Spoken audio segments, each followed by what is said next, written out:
जय माता की जय भोले। जय भोले, जय माता की। जब मैं अभी हरिद्वार से वापस हुआ तो वहाँ पे मुझे किन्नर तंत्र का बहुत फैलाव दिखा।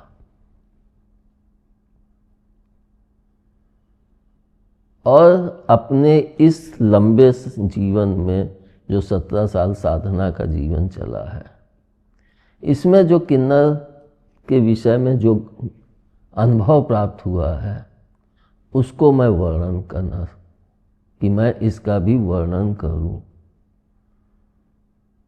पुस्तकी ज्ञान नहीं, अगर कोई गलती हुई हो तो मैं उसके लिए क्षमा प्रार्थी भी हूं, लेकिन यह सब मैंने अनुभव किया। तो मुझे प्रथम ज्ञान जो किन्नर के विषय में हुआ वह मुझे लखनऊ में हुआ। और मैं यह भी कह चुका हूँ कि मैं किसी के ऊपर करता नहीं हूँ, लेकिन लोग जब मेरे ऊपर कोई कार्रवाई करते हैं या फाइट लड़ते हैं तो उसका तो जवाब देना ही पड़ता है। तो लखनऊ से मेरे ऊपर एक अटैक हुआ। तब मैं ध्यान में बैठ के कि यह कहाँ से कार्रवाई हो रही है और कौन कर रहा है, तो मैं उस स्थान पे पहुंचा, प्रत्यक्ष में नहीं, ध्यान में। मुझे कोई तंत्र का ज्ञान नहीं है, लेकिन मैं ध्यान के ही माध्यम से सीखा, ध्यान के ही माध्यम से बढ़ा हूं और ध्यान के ही माध्यम से मैं गया, वहां पहुंचा। तो जब मैंने गेट को खोला, क्योंकि तमाम रुकावटें होती हैं प्रत्यक्ष के लिए, लेकिन अप्रत्यक्ष के लिए कोई रुकावट नहीं होती, उसकी रुकावट अप्रत्यक्ष में ही की जाती है। तो जब मैं पहुंचा तो जब द्वार खोला तो वहां पे दुर्गा जी खड़ी थी। और हम लोग यह देखते भी हैं कि जितने भी तांत्रिक हैं वो हनुमान जी या दुर्गा जी का या काली जी का सहारा तो बहुत कम लेते हैं, क्योंकि गलती हुई तो उनका गुस्सा तीव्र हो ही जाता है। तो लोग कहते हैं कि मैं हनुमान जी का भक्त हूँ, मैं दुर्गा जी का भक्त हूँ, लेकिन पीछे में कुछ और चलता रहता है, कुछ और चीज़ें चलती रहती हैं। उनको सिर्फ अपनी सुरक्षा के लिए कि अगर कोई आक्रमण कर दे या कुछ कर दे तो इनसे हमें वो सुरक्षा प्राप्त होती है। तो जब मैंने उस द्वार को खोला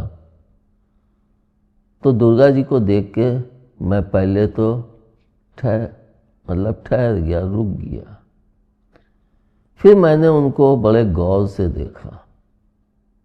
तब मुझे आभास हुआ कि यह दुर्गा जी नहीं है, यह भ्रम फैलाया गया। यह निष्कर्ष करना भी हम लोगों को ही समझना पड़ता है।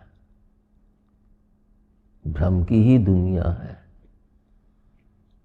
तो मैंने, जब मुझे यह एहसास हुआ कि ये दुर्गा जी नहीं है, तो मैंने ऐसे करके हाथ मारा, वो किनारे हट गया। फिर जब मैं अंदर पहुंचा और तो एक जगह पे एक छोटा सा मंदिर था जो मुझे दिखा। यह भी मैं बता दूं, जब ध्यान में अदृश्य रूप में जाते हैं तो सिर्फ अपने टारगेट पे जाते हैं, इधर उधर का कोई कुछ नहीं देख पाता हूं, क्योंकि अपने लक्ष्य को ही साधना मेन मकसद होता है। बाकी इधर उधर की चीज़ों को दिखाई भी नहीं देती हैं और ना देखने की कभी चेष्टा करता हूं। तो जब पहुंचा तो वहाँ पे एक छोटा सा मंदिर बना था ऐसे ही, और कुछ लोग बैठे कुछ साधना कर रहे थे और उनके चारों तरफ किन्नर लोग खड़े होकर नृत्य कर रहे थे। तो मैंने खड़े होकर उसको देखने लगा कि आखिर किस तरह से, क्या है, इसका नष्टीकरण कैसे किया जाए। फिर जो मुझे ज्ञान प्राप्त हुआ उसके अनुसार उस साधना का नष्टीकरण किया, ताकि जो आक्रमण मेरे ऊपर हो रहा है उससे बचा जा सके।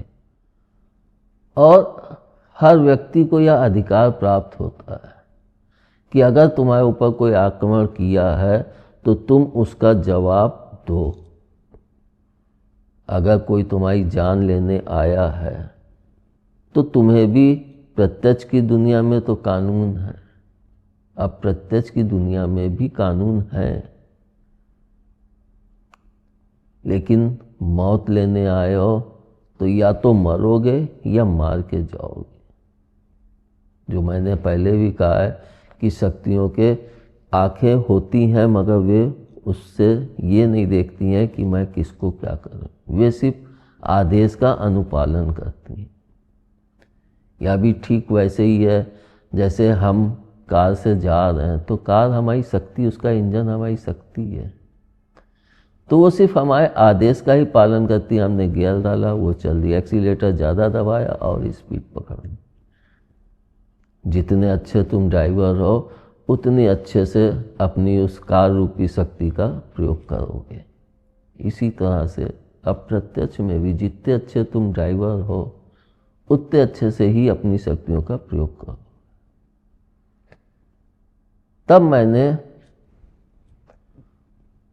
उसका विध्वंस किया, जिसके पश्चात वह आक्रमण नष्ट हुआ। अब आप सोचेंगे कि विध्वंस कैसे किया, यह भी बता दें। तो इस पे मैं सिर्फ एक ही बात कहना चाहता हूँ, जैसे कि एक कहावत कही जाती है, 10 घर में एक घर तो डायन भी छोड़ती है। और यह सब मैं इस लंबे समय में ही ज्ञान की, अपनी सारी बातें कभी मत बताओ, किसी को मत बताओ, क्योंकि सभी व्यक्ति अपनी असली चीज़ों को छुपाए हुए हैं।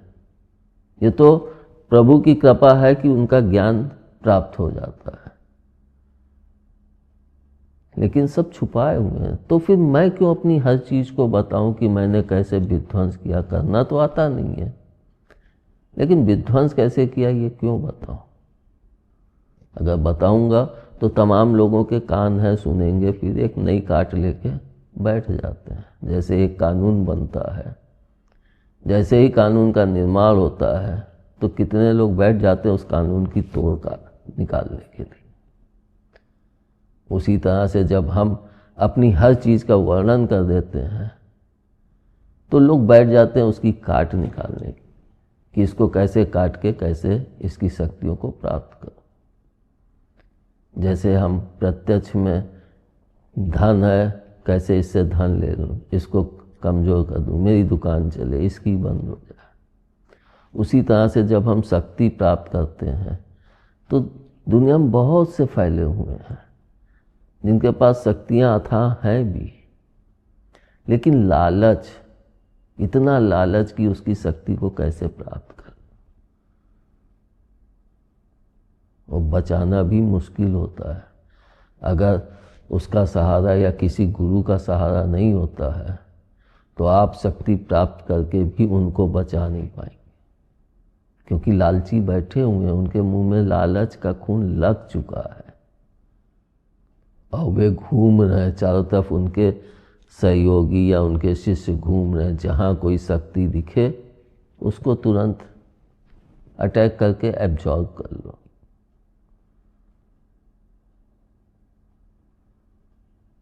तो जब वहाँ से विध्वंस करके के पश्चात, मतलब वो मेरा पहला अनुभव था किन्नर तंत्र के विषय में।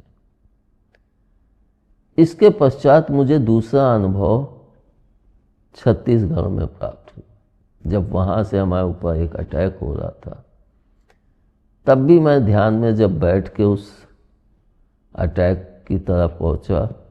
आप सोचते होंगे कि कैसे उस तरफ पहुँचे, तो इसको भी मैं बताता हूँ। जैसे आप फ़ोन पे बात करते हैं तो जहाँ से कोई व्यक्ति बात आपसे कर रहा है तो आपकी ध्वनि उसी लाइन से ही तो जा रही है उसके पास भी। मतलब वह जो बोल रहा है वो मेरे पास आ रहा है और मैं जो बोल रहा हूँ वो उसके पास जा रहा है, लेकिन लाइन तो एक ही है ना, उसी से आवागमन दोनों ही हो रहा है। उसी तरह से जब कोई व्यक्ति हमारे ऊपर आक्रमण करता है तो हम उसी की लाइन को पकड़ के उस तक पहुंचते हैं, और जब उस तक पहुंचते हैं तब हमारा वहाँ पे निर्णय या तो वो फंसाने के लिए वहाँ पे अपना चक्रव्यूह रचे होगा कि यहाँ आएंगे, इनको फंसा के इनकी सारी शक्ति एब्जॉर्ब कर लो, इनको मौत के मुंह में पहुँचा दो, जब ये मर जाएंगे तब सारी शक्तियाँ तो मेरी हो जाएंगी। मतलब मेहनत कुछ नहीं की, सब कुछ चंगा चंगा लेना चाहते हैं। तब मैंने वहाँ पे जब देखा कि किन्नर तंत्र के द्वारा ही आक्रमण हो, फिर जो प्रभु से ज्ञान मिला था उसके द्वारा ही मैंने वहाँ पे भी उस तंत्र का विध्वंस किया। आखिर मेरे ऊपर हमला करोगे तो मुझे भी तो अपनी जान बचानी होगी कि तुम हमला करो और मैं उस हमले को झेल के मर के चला जाऊं। ये मेरे प्रभु ने मुझे नहीं सिखाया है। जवाब दूंगा काट के, करके नहीं कि मैं तुम्हारे ऊपर कुछ करूं, मैं तुमको काट के ही जवाब दूंगा। अब तुम्हारे ऊपर ये हो जाता है कि जब काट के वह चीज़ वापस आती है तो तुम अगर उसको संभाल पाते हो तो अपनी जान को बचा पाओगे, वरना तुम उसको दूसरे की तरफ डाइवर्ट कर देते, या फिर नहीं आता वो भी तो फिर मौत के मुंह में जाते, या फिर उसका जो भी तुम्हें दंड मिले वो तुम्हें भोगना पड़ता है। मतलब तीन ही मार्ग हैं, या तो उसको काट दो या डाइवर्ट कर दो, और या फिर उस किए हुए कर्म का फल भोगो। और यह अनुभव मैं इसलिए बता रहा हूँ कि जो तीसरा अनुभव मुझे किन्नर के विषय में हुआ वह अभी ताज़ा ही हुआ है, इसलिए मैंने सोचा कि पहले इसका वर्णन कर दूँ, फिर आगे वर्णन करूँगा जो अभी भंडारे आरंभ हुआ है। तो मैं हरिद्वार गया तो वहाँ किन्नर तंत्र इतना ज़्यादा वृहद विस्तृत रूप में उसको पाया, और इतने विस्तृत रूप में पाया कि मैं भी एक बार सोच के हैरान हो गया कि जो किन्नर नहीं है वो, क्योंकि किन्नर न स्त्री में आते हैं न पुरुष में आते, और किन्नर तंत्र इतना शक्तिशाली क्यों है इसको भी आप इससे समझ सकते हैं। जैसा कि मैंने कहा है कि जो विधवा होती हैं स्त्रियां, उनके अंदर बहुत शक्ति होती है, क्योंकि उनका पति नहीं है, वे अकेले ही पति और पत्नी मतलब स्त्री तत्व और पुरुष तत्व दोनों के ही गुण अपने अंदर जगा लेती हैं। अगर स्त्री है तो वो पिता बन के अपने बच्चों की सुरक्षा और रक्षा के लिए, उनके उसके लिए दायित्व को निर्वाह करने के लिए अपने अंदर पिता को जगा लेती है। मतलब वो बाहर काम करने जाती, वो पिता के काम करने लगती है। और जो पिता होते हैं वे, अगर स्त्रियां उनकी पत्नियां नहीं होती हैं तो अपने अंदर स्त्री तत्व को भी बढ़ाते हैं।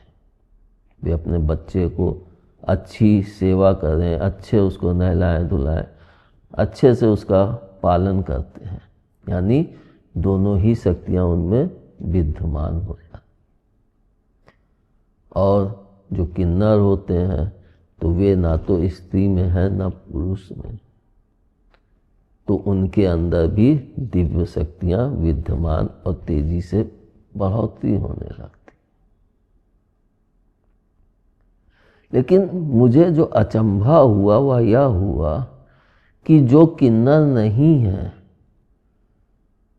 लेकिन अपने किसी लक्ष्य को साधने के लिए या अपने किसी कार्य की पूर्णता के लिए या धन दौलत के किसी भी उसके लिए चाहे स्त्री हो चाहे पुरुष हो, वे किन्नर की तरफ बढ़ जाते हैं। और जब वे किन्नर मार्ग की तरफ बढ़ जाते हैं तो अगर स्त्री है तो वो एक तरह से अपने पति से एक अलगाव सा रख लेती है, और पुरुष है तो वो पत्नी से, उसके अंदर जितनी गहराई से वो उसमें घुसती जाती है, उस किन्नर उसमें, उसके शरीर में भी वे लक्षण आने लगते हैं। अगर आप गौर से उनको देखेंगे तो आपको एहसास होगा ये है तो स्त्री, मगर इसके अंदर किन्नर वाले गुण हैं, यानी पुरुष के गुण हैं विद्यमान। और अगर पुरुष है तो उसको भी आप देखेंगे, उसकी चाल ढाल में आपको फर्क नजर आएगा। और इसको मैंने रामकृष्ण परमहंस के उस व्याख्यान में बताया भी था कि जब हम जिस मार्ग में रामकृष्ण परमहंस जब उतनी ऊंचाई पे पहुंच गए थे कृष्ण जी के दर्शन करने के लिए, तो वे राधा बन के कि राधा मैं राधा हूँ, जैसे राधा ने कृष्ण जी को पाया, तो उस तरह से वे भी प्रेम स्वरूप में प्रभु का उन्होंने साधना की, तो उनके स्तन भी उभर आए, उनकी चाल ढाल भी स्त्रियों की तरह हो गई। उसी तरह से कि जब हम किन्नर इसमें बढ़ते हैं तो हमारे अंदर भी किन्नरों वाले हाव भाव प्रकट होने लगते हैं। अब बहुत से लोग सोचते हैं इसकी कोई काट नहीं है, इसकी काट किसी के पास है नहीं, तो हम सफल हो जाएंगे, हम अपने लक्ष्य को पा लेंगे, मारना हो जीना हो जो भी उसका लक्ष्य हो, क्योंकि हर एक के लक्ष्य अलग अलग हो। लेकिन जो किन्नर तंत्र को जानते हैं, किन्नर लोगों के पास तो उसकी काट होगी, अगर उन्होंने काट सीखी होगी। और आप ये भी सोच सकते हैं कि मुझे हर तंत्र की काट कैसे पता है, इतनी जल्दी कैसे इन सब की काट पता है, और मैं कहता हूँ कि मुझे करना नहीं आता है, आखिर ऐसा कैसे संभव। इसको भी मैं आप लोगों को बता दूं कि मैंने कहा कि मैं हूँ तंत्र सम्राट,